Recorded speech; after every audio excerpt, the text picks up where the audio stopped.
Hello दोस्तों, मैं Kosi live का चीफ एडिटर बोल रहा हूँ। मैं ये वीडियो इसलिए आप लोगों के लिए बना रहा हूँ कि Kosi live online news portal जो है पूरे बिहार में चलती है और गरीबों का आवाज़ को जो है उठाने का काम करती है। तो आप लोग का मतलब कि सपोर्ट और प्यार चाहिए कोसी लाइव को, और जो जनहित का मुद्दा है वो सरकार, बिहार सरकार हो या केंद्र सरकार, हर एक जगह पहुंचाने का काम हम करेंगे। आप लोग दिल से कोसी लाइव को सपोर्ट कीजिए। इसके लिए कोसी लाइव का टीम आपका सदा आभारी रहेगा। जनता के हित में जो भी मुद्दा होगा वो कोसी लाइव से आप संपर्क करके, या पुलिस प्रशासन कुछ भी कहीं किसी को परेशानी करता है, ज़बरदस्ती करता है, तो आप कोसी लाइव से संपर्क कर सकते हैं।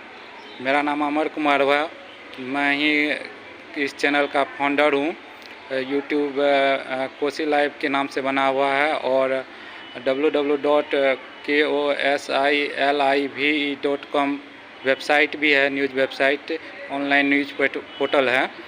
तो हम सभी से आग्रह करते हैं कि आप लोग कोसी लाइव से जुड़िए और कोसी लाइव को सपोर्ट कीजिए, दिल से सपोर्ट कीजिए। और जनहित में जो भी मुद्दा होगा कोसी लाइव आपका हर एक मुद्दा को सरकार तक पहुंचाने का काम करेगी। धन्यवाद।